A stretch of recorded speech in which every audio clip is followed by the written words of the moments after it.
Assalamualaikum warahmatullahi wabarakatuh. Perkenalkan, nama saya Sania Suhasa Fitri. Saya dari lokal 6C dengan NIM 203200203, jurusan Manajemen Pendidikan Islam.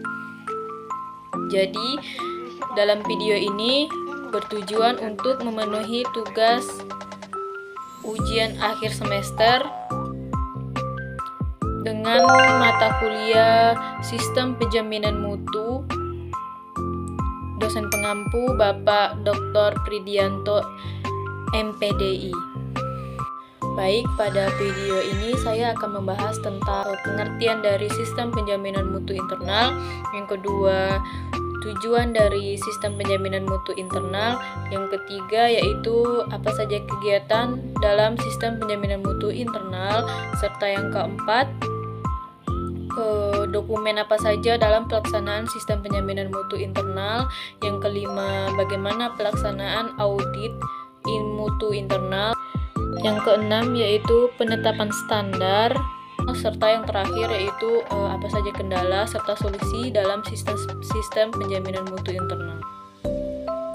Baiklah, kali ini saya akan menjelaskan tentang Sistem Penjaminan Mutu Internal. Jadi, Sistem Penjaminan Mutu Internal atau SPMI itu merupakan kegiatan sistematik penjaminan mutu pendidikan tinggi oleh setiap perguruan tinggi secara otonom atau mandiri untuk mengendalikan serta meningkatkan penyelenggaraan pendidikan tinggi secara berencana dan berkelanjutan. Dengan kata lain, Sistem Penjaminan Mutu Internal pada suatu perguruan tinggi merupakan suatu kegiatan penetapan dan pemenuhan standar nasional pendidikan serta juga standar yang melampaui Satuan Nasional Pendidikan secara konsisten dan berkelanjutan, sehingga stakeholder atau mahasiswa, orang tua, dunia kerja, pemerintah, dosen, tenaga penunjang, serta pihak lain yang ada pada satuan pendidikan tersebut merasakan kepuasan dari lembaga pendidikan tersebut.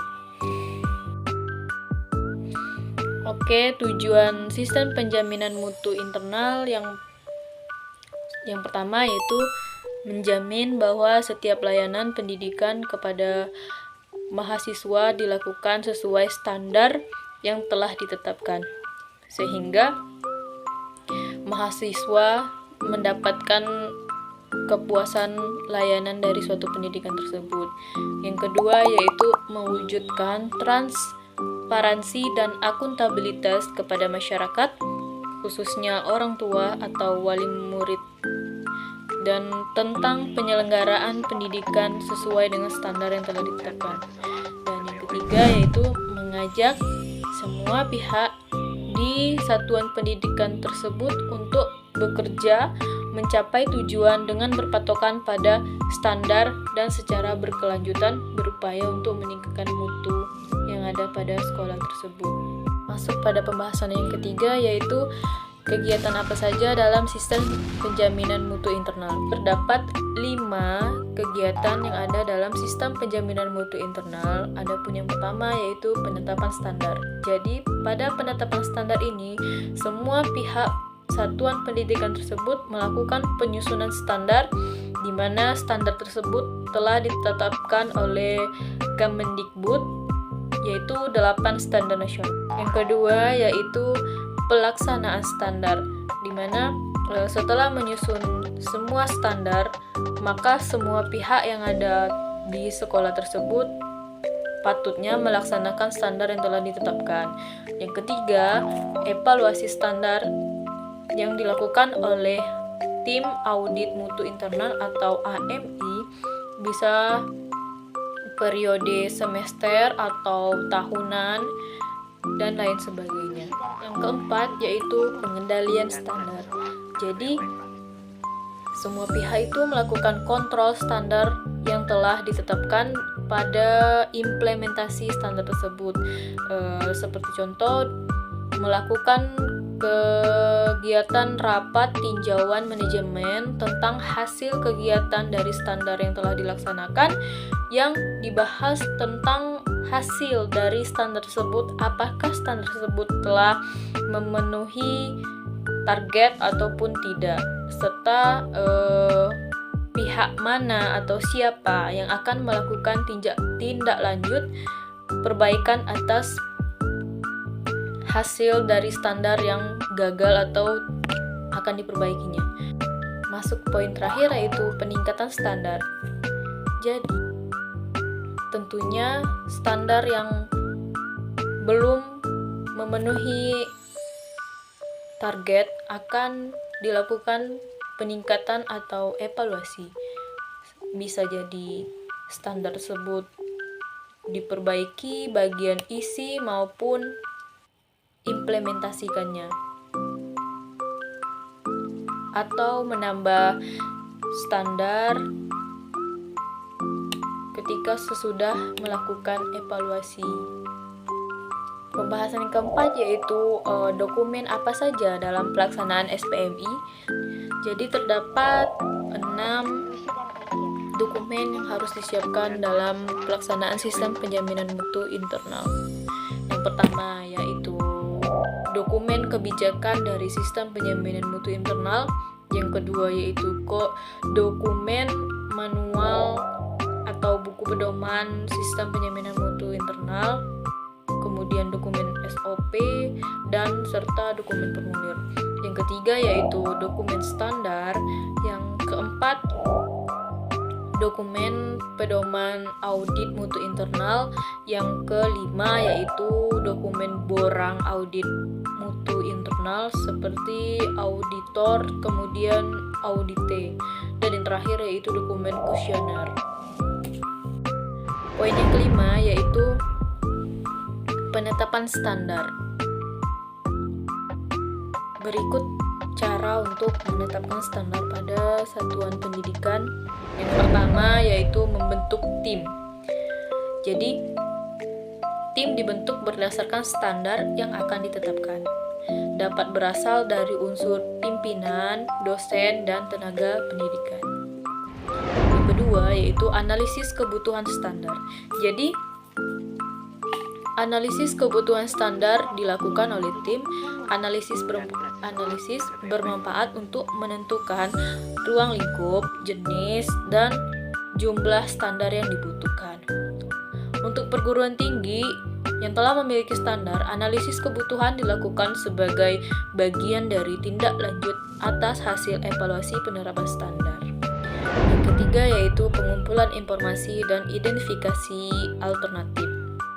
Jadi, informasi yang ada pada satuan pendidikan tersebut baik dari dalam maupun luar dikumpulkan serta melakukan identifikasi atau mencari alternatif dari informasi tersebut. Seperti alternatif standar dianalisis dengan mempertimbangkan kondisi dan kemampuan perguruan tinggi dibandingkan dengan standar yang telah ada, ataupun benchmarking. Standar ditetapkan dengan meramu visi dengan kebutuhan stakeholder. Jadi, alternatif yang dilakukan oleh suatu perguruan tinggi berdasarkan visi atau berdasarkan kebutuhan dari stakeholder pendidikan. Yang keempat yaitu perumusan standar. Pada perumusan standar ini didasarkan oleh peraturan perundang-undangan terkait hasil evaluasi dari kinerja yang sedang berjalan, masukan dari stakeholder, dan hasil studi pelacakan serta yang lain. Yang kelima yaitu pengujian dan review standar. Sebelum standar ditetapkan, draft standar dibahas bersama tim penyusun standar yang lainnya. Selanjutnya akan diuji serta direview dalam rapat berikutnya. Dan yang keenam yaitu penetapan standar. Jadi, standar yang telah disusun dan diuji, direview, maka akan ditetapkan melalui peraturan pimpinan ataupun direktur serta pada lembaga pendidikan yang lainnya. Baik, masuk kepada pembahasan yang keenam, yaitu pelaksanaan audit mutu internal.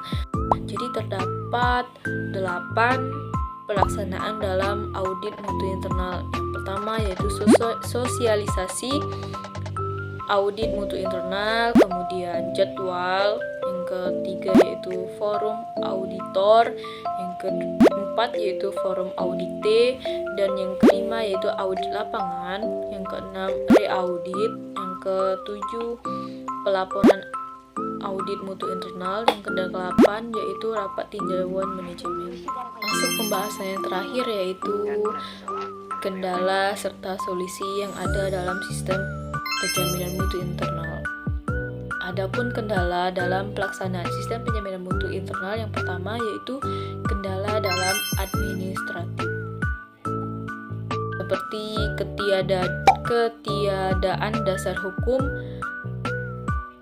misalnya SK atau surat keterangan yayasan atau pimpinan dari satuan pendidikan tersebut untuk menerapkan sistem penjaminan mutu internal. Kemudian kebiasaan bekerja tidak berdasarkan standar yang terdokumentasi yang harus selalu dievaluasi dan dikembangkan. Yang ketiga yaitu keterbatasan SDM. Tentang sistem penjaminan mutu internal termasuk seperti tenaga auditor internal, dan yang keempat yaitu lokasi kampus yang terpencar. Lokasi kampus yang terpencar ini dapat menyulitkan administrasi pelaksanaan dari sistem penjaminan mutu internal, khususnya pada perguruan tinggi yang belum memanfaatkan teknologi informasi secara optimal.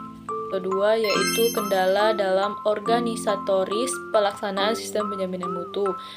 Contohnya yaitu keterbatasan SDM yang memiliki komitmen dan pemahaman komprehensif serta benar tentang SPMI. Jadi memiliki keterbatasan SDM yang tidak paham atas apa itu sistem penjaminan mutu internal. Yang kedua yaitu keterbatasan pemahaman sistem penjaminan mutu internal. Jadi yang paham sistem penjaminan mutu internal ini hanya para pejabat struktural, tidak pada semua pihak yang ada pada pendidikan tersebut. Seharusnya semuanya harus memahami tentang sistem penjaminan mutu internal, karena yang di dalam satuan pendidikan tersebut terkait tentang sistem penjaminan mutu, seperti pada sumber daya manusianya serta mahasiswanya sendiri. Yang ketiga yaitu kesulitan dalam menentukan indikator keberhasilan pelaksanaan sistem penjaminan mutu internal yang terukur. Yang keempat yaitu ketidakjelasan tupoksi di antara berbagai jabatan struktural sehingga terjadi tumpang tindih kewenangan yang menyulitkan implementasi sistem penjaminan mutu internal. Kendala yang ketiga yaitu kendala pada psikologi pelaksanaan sistem penjaminan mutu internal, seperti contoh resistensi dari sumber daya manusia, misalnya sikap yang mengabaikan serta menganggap remeh atau sinis terhadap sistem penjaminan mutu. Ya, mereka menganggap sistem penjaminan mutu internal ini sepele gitu. Dan yang kedua yaitu komitmen yang rendah daripada stakeholder untuk mengimplementasi sistem penjaminan mutu internal secara terus-menerus serta berkelanjutan. Yang ketiga yaitu kelemahan dalam komunikasi dan sosialisasi sistem penjaminan mutu internal kepada para stakeholder.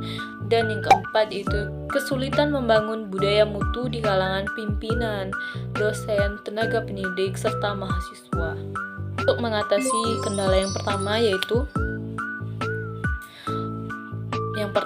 perlu contoh baik, keteladanan, kedisiplinan, dan ketertiban administrasi bagi SDM atau sumber daya manusia yang ada pada satuan pendidikan tersebut dan mahasiswanya sendiri. Dan yang kedua, gunakan pendekatan personal dan persuasif atau pendekatan sistem bila menghadapi penolakan.